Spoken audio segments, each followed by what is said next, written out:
Do you still think lifting weights makes women bulky? That carbs are evil? That six-pack abs are the holy grail of health? Well, you've been lied to for years. And the worst part, you probably still believe some of the biggest fitness myths that just won't die. In this video, we're busting open 10 of the most stubborn, dangerous, and flat-out ridiculous fitness myths you still believe. And by the end, you'll either unsubscribe from bad advice or subscribe to this channel because we are dropping the raw truth. Let's myth bust your fitness reality, one lie at a time. Myth number 1. Lifting weights make women bulky. Let's clear this up for the 1000th time. Lifting weight doesn't make women bulky. Lifting weight makes women strong, lean, and toned, not bulky. Why this myth exists originated in the 90s with cardio-obsessed culture, reinforced by the marketing targeting women with pink 2-pound dumbbells, misleading before-after transformations from steroid users. This had become such a myth. The truth: women naturally produce 10 to 20 times less testosterone than men. Building large muscle mass requires years of heavy training, cardio surplus, and often drugs. Weightlifting boosts metabolism, strengthens bones, and tones muscles. Case study: Emily Sky, fitness influencer with millions of followers, started strength training in her 30s. She's strong, toned, and absolutely not bulky. And she preaches this exact myth-busting message. Unless you're eating like a bodybuilder and training like one, you're not going to bulk up. You'll just look tighter and feel better. Myth number 2. You need to work out every day to see results. We have all heard it. No days off, rise and grind, the hustle never stops. But your body does, and it needs to. Why this myth exists? Social media glamorizes non-stop grind, misunderstanding of the difference between movement and training, fear of losing progress if rest days are taken, makes people wanna go to gym every day. But this is the truth. Your muscle grows when you rest, not during workouts. Overtraining can cause increased cortisol, injury risk, sleep problems, plateaus, or even regression, which means it's basically hard for you to progress. Recovery is training. Active recovery, walking, stretching, mobility work is beneficial. The sweet spot: 3 to 5 quality workouts per week with rest or light movement in between. Real talk: more isn't better. Better is better. The goal is progress, not punishment.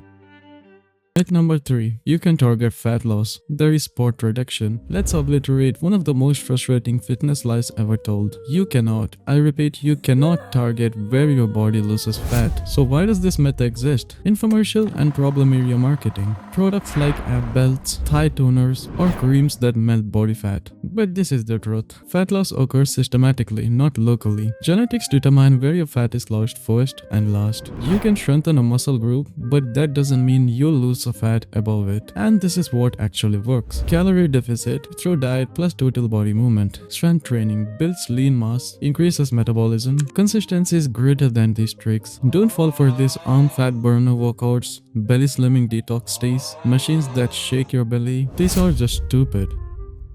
Myth number 4. Carbs make you fat. Ah yeah, the villain of early 2000s, carbs. The misunderstood friend turned enemy of the people. But are they really the culprit behind your belly fat? Not even close. Why does this myth even exist? Low carb trends like Atkins, keto, and paleo, short-term water loss from low carb diets make it seem effective, but it isn't. Carbs equals sugar, which equals fat gain, which is a false equivalence. And this is the truth. Carbs are your body's primary energy source. Excess calories make you gain fat, not carbs. Complex carbs like oats, brown rice, fruits, veggies are nutrient dense and fiber rich. And this is a fun fact: 1 gram of carbs equals to 4 calories. Cutting carbs causes initial water weight loss, not fat loss. Long-term carb deprivation can hurt performance, mood, and sleep. So the scientific take is, demonizing carbs is like blaming gas for your car crashing. It's not the fuel, it's how you use it. Myth number 5. More sweat equals better workout. Here's the sweaty truth. Just because you're drenched in sweat doesn't mean your workout was effective. In fact, it might mean that you need better air conditioning. Why does this myth exist? Oftentimes sweat is associated with more effort, and effort means success. But that isn't always truth. It's a flawed logic. HIIT, sauna workouts, marketing detox through sweat, all of these things manipulate people. This is the truth. Sweat is a cooling mechanism, not a fat burning indicator. Some people sweat more genetically, others hardly at all. I had a friend who was sweating through his hands without any reason. So the effective workouts aren't measured by sweat, but by progressive overload, movement quality, and recovery and adaptation. The reality check. You could burn more fat lifting weights in a cold room than doing cardio in the heat. That might seem off because of the misconception. Let's go to myth number 6. You have to feel sore after every workout for it to work. You probably said it. If I'm still not sore, did I even work out? Well, soreness is not a badge of honor, and it definitely isn't proof of progress. Why this myth exists? Due to the no pain no gain culture and beginners associating soreness with effectiveness. Trainers use it as a psychological trick to show impact. But here's the truth. Soreness, which can also be called as DOMS, is muscle inflammation. It's often a result of novel stimuli, not better workouts. The more experience you get, the less sore you often feel, and that's good thing. Science talk. Being sore doesn't mean you're building muscle faster. It can indicate poor recovery or inefficient programming. So what should you focus on instead? Progressive overload, adding weights, reps, intensities, focus on good form, full range of motion, or on recovery, increase protein intake and hydration. Myth number 7. Crunches are the best way to get abs. Abs are made in the kitchen, and they are not made from crunches alone. In fact, if you're doing endless crunches expecting a six-pack to appear, you're wasting your time and are probably hurting your back. Might as well watch some shows on Netflix. Why does this myth even exist? Old school gym routines overemphasized isolation. Burn belly fat ab challenges misled millions. Visibly toned abs became synonymous with crunches. But here's the truth. Crunches only target the rectus abdominis. You need to work your entire core, which are obliques, transverse abdominis, and lower back. Visible abs require low body fat, not just ab workout. You should also focus on diet and calorie deficit. Abs show up when body fat is low, not just when abs are strong. Focus on compound lifts like squats, deadlifts, overhead press, full body circuits, and calorie control. Here's the expert insight. Crunches are the frosting, not the cake. Build the foundation with full body strength and proper nutrition. Number 8. Cardio is the only way to lose weight.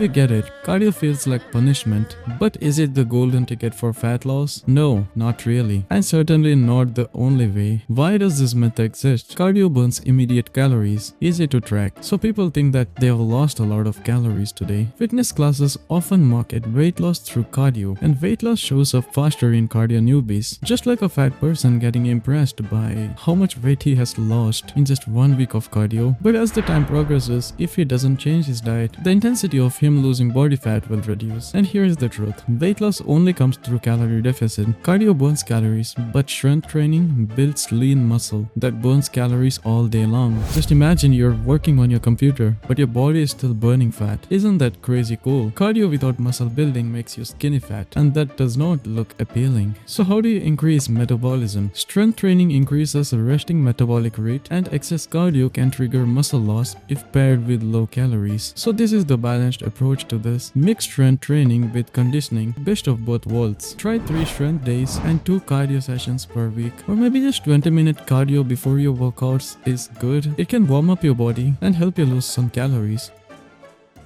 Next, we have myth number 9. You can out-exercise a bad diet.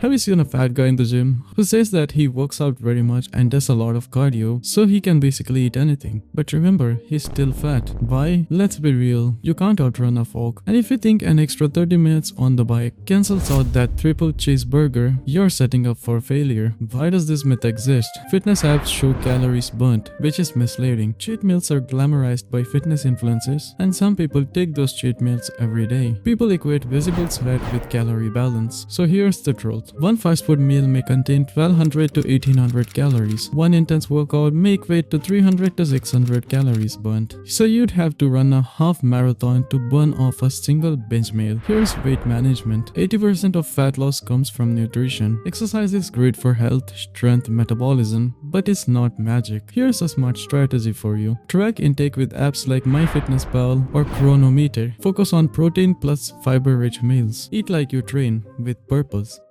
Okay, this is the final myth for today. Fitness is all about aesthetics. This one's deep. Somewhere along the way, fitness becomes about likes, lighting, and Photoshop. But real fitness, it's way more than just abs and booties. Why this myth exists? Because of social media. It highlights reels, videos, pictures of these sorts, and everyone finds it attractive. Influencer culture sells products, not health. Aesthetics are measurable, but health is invisible. So here's the truth. Fitness equates to strength, endurance, mobility, and mental resilience. Some of the healthiest people alive don't look shredded. Aesthetic goals are fine, but don't let them blind you. Here are some health metrics that matter: resting heart rate, energy levels, blood markets, sleep quality, and stress resilience. Here's some real talk for you. Fitness isn't a look, it's a lifestyle. Focus on how you move, feel, and live. The apps will follow you. That's it for this video, folks. In this video, we talked about fitness myths which related mostly about cardio or weight loss or getting abs. I have 10 more myths for the next one, in which we'll go deeper into more important myths like supplement myths, your workout myths, or maybe about the myths which is demotivating you till date. So subscribe if you don't want to miss this out, and press the bell icon so that you can watch it as soon as it uploads. That's it in this video. I will be back with more interesting myths. Till then, see ya.